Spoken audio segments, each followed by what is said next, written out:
Hello and welcome to C++ Weekly. I'm your host Jason Turner, available for code reviews, contracting, on-site training. Contact me if you have any interest in these things. In this episode, I want to talk about in-place vector for C++ 26, and thankfully, it is constexpr. Before I continue, I want to remind you that I've got upcoming workshops at NDC TechTown and CBPCon coming in September. All right. In-place vector. Now, the point of this thing is basically to have an resizable array. No, that's not a good way to put it. A vector that lives on the stack. Let's call it that. I have implemented something like this at least a half dozen times in different contexts for different reasons, largely because I wanted vector-like capabilities with constexpr. And this is constexpr, so I don't have to do it anymore. Let's see if it works. This week's episode is sponsored by HRT. If you've attended any C++ conferences this year, there's a good chance you've already heard of HRT, as they have sponsored several conferences. HRT is known for its deep engineering culture and strong focus on performance. And they are looking to hire the sharpest engineers to help them to develop and optimize the technology at the core of their business. They're headquartered in New York, but they have offices in Austin, Chicago, Boulder, London, Dublin, and across Asia. They're looking primarily for C++ and Python developers. I know, since you're a viewer of C++ Weekly, you are a C++ programmer, and you probably already program in Python too. So go ahead and check out the link on the screen for openings that they have. And remember, you don't need a financial background, just strong engineering fundamentals, and they'll teach you the rest of what you need to know. We're off to a good start. It compiles when including the header. All right, I've got an in-place vector of ints. No member named in-place vector. Make sure the compiler's in C++ 26 mode. Here we go. We have optimizations enabled. We are on Clang trunk, and I think it is safe to argue that Clang trunk has a little bit of a regression here in removing these unused statements, because all it's doing is setting up stack space and doing nothing with it. Let's push back some sort of value into this thing. This should behave just like a vector, except the thing is always on the stack. I am almost at my capacity. Let's add something else. Now I have reached my capacity, and I should be able to do return of data.size. This should show 4.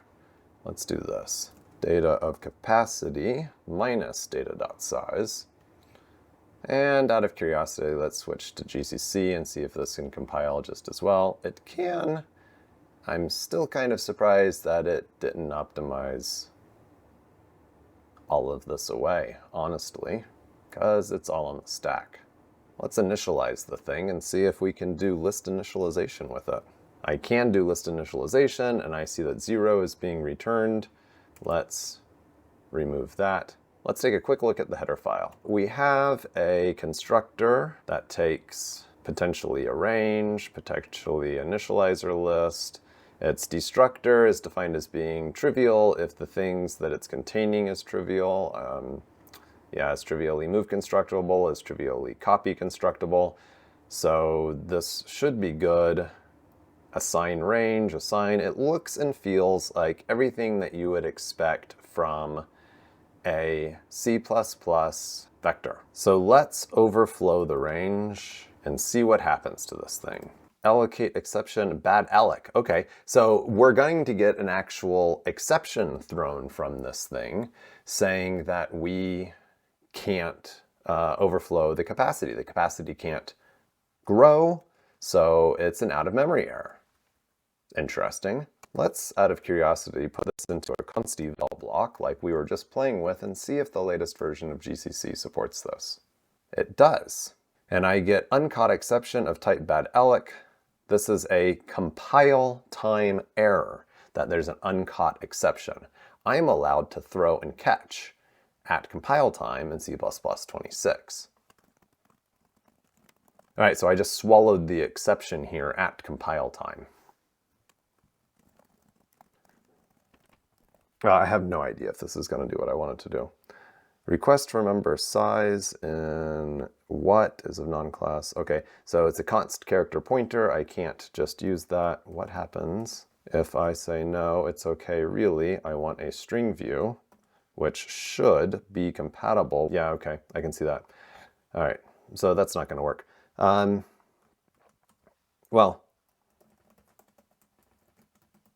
I wonder what happens if I do that. Static assertion failed, yes, of course, but if that block does not get evaluated, static assertion still failed. Okay, I kind of expected that as well.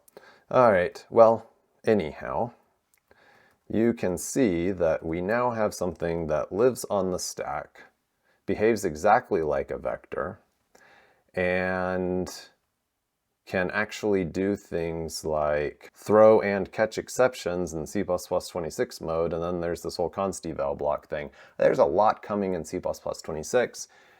I should probably put together like a book or something on that at some point. I don't know. Thanks for watching this episode of C++ Weekly. Look out for in-place vector. Pay attention to the fact that you can throw and catch exceptions at compile time in C++26, and I'll catch you in the next episode.